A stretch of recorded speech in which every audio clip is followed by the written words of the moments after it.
Hey salut! Alors aujourd'hui on se retrouve pour parler de 5 films qui m'ont ému, donc je vais pas perdre de temps et je vais vous les présenter tout de suite. Allez, c'est parti!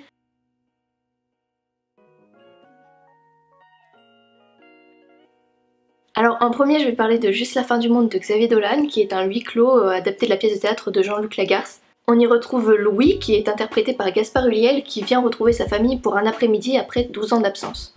Le personnage de Louis a une énorme nouvelle à annoncer à sa famille, mais il y a une espèce de malaise autour de ça parce que ça fait 12 ans qu'ils se sont pas vus et ils ont du mal à se dire les choses. Ce film en fait il traite de la difficulté à dire je t'aime et particulièrement dans le contexte familial. Vous me connaissez un petit peu maintenant et vous savez que je suis un petit peu une handicapée de l'amour et que du coup par conséquent ce film il pouvait que me toucher en fait. On assiste au déchirement d'une famille qui petit à petit apprend à se dire les choses comme elles sont. En fait pendant tout le film on nous fait attendre cette nouvelle et ça monte crescendo. Jusqu'à arriver à cette annonce et du coup à l'explosion de vérité. Ce film m'a profondément émue en fait et à la fin de la séance, j'étais assise sur le siège et je regardais le générique passer et je savais pas quoi dire en fait, j'étais juste bouche bée et ça m'a juste arraché tout ce que j'avais dans le cœur quoi, je savais plus quoi faire et voilà, c'est un film qui m'a profondément émue et je vous conseille quand même de le voir, même s'il y a certains a priori sur Xavier Dolan, etc. Allez le voir quand même parce que ça vaut vraiment la peine d'être vu. Et en plus j'y attache une affection particulière à ce film en fait parce que j'ai été le voir en avant-première et avec Xavier Dolan et du coup voilà, un petit bonus qui fait plaisir.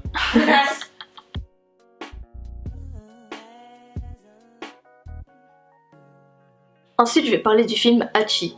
Hachi, ou le film le plus triste du monde, et je pense que toutes les personnes qui l'ont vu seront d'accord avec moi. J'étais pas une personne qui pleurait devant les films avant de le voir, et ce film, putain, il m'a ravagée quoi. J'ai terminé le film, j'en pouvais plus. En fait, Hachi, c'est l'histoire d'un chien qui a été adopté par son maître Parker et qui l'accompagne à la gare tous les matins et qui l'attend le soir tous les jours. Donc toute la journée, le chien reste devant la gare à attendre son maître, sauf qu'un jour, Parker ne revient pas. C'est tout ce que j'ai à dire de plus en fait, parce que j'ai pas envie d'en dire encore et je préfère vous laisser la surprise.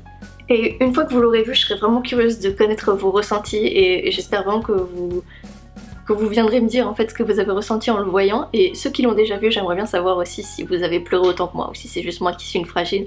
Mais en fait je fais partie de ces gens qui pleurent plus facilement quand ça touche les animaux que quand ça touche les humains.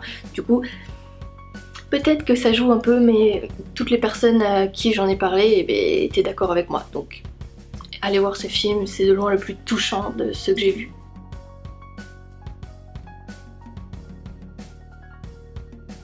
Ensuite je vais parler de The Fundamentals of Caring. En fait dans ce film on suit Ben, j'allais dire Paul encore, dans ce film on suit Ben qui est interprété par Paul Rudd du coup.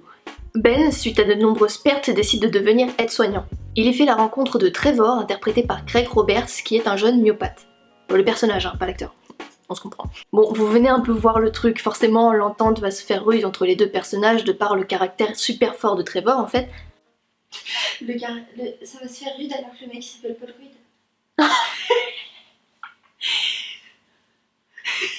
Pourquoi j'ai pas pensé à cette blague? Mais ce jeune homme plein d'humour donne vraiment un ton particulier au film. Et il fait pas mal de blagues que dans la vie on prendrait super mal mais qui dans le film en fait rendent ça drôle. Bon, bien que le pitch du film fasse un peu cliché, ce film m'a vraiment ému en fait. The Fundamentals of Caring, c'est un film qui nous montre, j'allais dire en fait encore, c'est un film qui nous montre que une rencontre parfois dans une vie peut tout changer. Ils s'apprennent tous les deux à apprivoiser la vie et à se surpasser et c'est ça que je trouve beau, c'est quand deux personnes s'apprennent des choses et réussissent ensemble à s'améliorer. Alors en plus de faire partie des gens qui pleurent plus facilement quand ça touche les animaux que les humains, je pleure plus facilement quand c'est des choses joyeuses que des choses tristes. Ce film, c'est un enchaînement de trucs cool et ça m'a vraiment émue parce que c'est vraiment beau ce qui se passe. Il est vraiment réconfortant et il est parfait si jamais vous avez besoin d'un peu de baume au cœur. Voilà.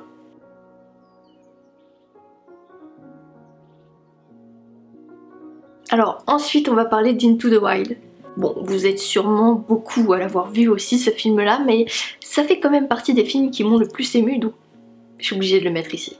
Bon, je vais quand même le résumer au cas où il y en a qui l'aient pas vu, parce que bon, il doit bien y en avoir qui l'ont pas vu. Alors dans ce film on suit Christopher qui a 22 ans et qui décide de tout plaquer pour partir à l'aventure. On pense très souvent que ce film, c'est simplement un film sur la liberté, le rejet du capitalisme, un mec qui se barre parce qu'il en a marre des gens, mais c'est tellement plus que ça en fait. C'est plutôt un film sur le fait d'apporter des réponses à nos souffrances intérieures. Ce film, en se recentrant sur l'être de Christopher, il nous recentre sur nous-mêmes, c'est ça qui est fou. Il nous montre et nous explique que la vie mérite d'être vécue pour qu'elle prenne tout son sens. Ce film en fait c'est une introspection d'un personnage qui cherche à guérir ses douleurs. Douleurs que évidemment on découvre au fil des minutes. Ce film est vraiment émouvant parce qu'il nous encourage à affronter nos peines et à assumer nos erreurs. En plus Into the Wild c'est une histoire vraie donc ça le rend encore plus touchant de savoir que Christopher a vraiment existé. Je pense vraiment que ce film mérite d'être vu au moins une fois dans sa vie parce que il est vraiment bouleversant.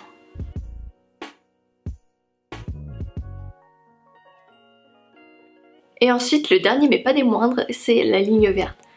Comment faire une vidéo sur les films émouvants sans parler de La Ligne Verte? C'est un film, pour le coup, moi qui ne pleure pas avec des films avec les humains d'habitude, et ben celui-là, c'est pareil, ça fait partie des films qui m'ont chamboulé, genre vraiment. Et voilà, bah, je vais vous le résumer un peu quand même avant de vous dire que ce film m'a ému au plus haut point. La Ligne Verte, c'est l'histoire de Paul, joué par Tom Hanks, donc +1 pour Tom Hanks, qui est un gardien de prison dans le couloir de la mort en fait. Un jour, il y a un détenu qui arrive dans ce fameux couloir qui s'appelle John Café. Comme le café, mais ça s'écrit pas pareil. Ceux qui ont vu le film comprendront la référence. Celui-ci est doté d'un incroyable don, ce qui fait douter Paul de sa culpabilité. La Ligne Verte, c'est un film qui nous traîne pendant 3 heures dans une histoire terriblement bouleversante. Et elle nous fait découvrir un personnage réellement touchant. Bon, ça peut faire peur quand on dit que le film dure 3 heures, mais on les sent tellement pas passer. Un film de 1h30 peut parfois paraître beaucoup plus long que celui-ci. Il traite d'un sujet lourd qui est la peine de mort et du fait que parfois les détenus peuvent être accusés à tort. Et que rien n'est jamais sûr à 100%.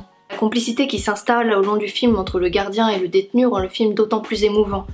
Les 3 heures passent vraiment à une vitesse lumière et le film nous transporte dans une histoire pas du tout comme les autres. Donc, si jamais ce film vous tente, si jamais le résumé vous tente, et même s'il vous tente pas, et ben allez voir ce film quand même et dites-moi ce que vous en avez pensé parce que il est tellement émouvant ce film, c'est... Et ce film est génial, voilà. Et je sais pas, je pense que c'est compliqué quand même de pas être ému en le voyant. Donc, allez le voir, dites-moi ce que vous en avez pensé. Et ceux qui l'ont vu, dites-moi aussi, pareil que pour Hachi, ce que vous en avez pensé. Et je serais heureuse de débattre avec vous. Et de savoir si c'est juste moi qui suis une grosse fragile ou si ces films sont vraiment émouvants. Mais je pense que ces films sont vraiment émouvants parce que beaucoup de gens sont d'accord avec ce fait-là. Et bien voilà, cette vidéo est maintenant terminée. J'espère que les films que je vous ai présentés vous auront plu et que vous les aviez pas déjà vus. Et si c'est le cas, si jamais vous les avez vus quand même, j'espère que vous êtes d'accord avec moi sur le fait qu'ils soient très émouvants. J'aimerais beaucoup connaître votre top 5 des films qui vous ont ému. Et peut-être que je les aurais déjà vus, mais peut-être que je ne les aurais pas vus. Et du coup, ça fait des films à découvrir et c'est toujours bien. Voilà, n'hésitez pas à me dire lesquels vous ont ému et si ceux que j'ai présentés vous ont ému. Et voilà. Ah, et au fait, j'ai ouvert un compte Instagram pour y poster mes photos un peu artistiques. Donc bon, ça sera pas que des photos de ma tronche et tout parce qu'en soi, bon, on s'en fiche un peu, on la voit assez sur YouTube. Mais du coup, n'hésitez pas à me rejoindre sur Instagram et sur les autres réseaux sociaux aussi si vous voulez. Mais vu qu'Instagram c'est tout frais, voilà. Donc c'est dans la barre d'infos, voilà. J'ai mis mon compte Instagram dans la barre d'infos et ce geste là quand je regarde les vidéos ça m'insupporte et je viens de le faire mais c'est pas grave, je vais le laisser quand même. Et voilà, je crois que c'est tout ce que j'ai à dire. Abonne-toi, like cette vidéo, partage-la, fais ce que t'as à faire et moi en attendant je te dis à bientôt pour une prochaine vidéo. Allez bye!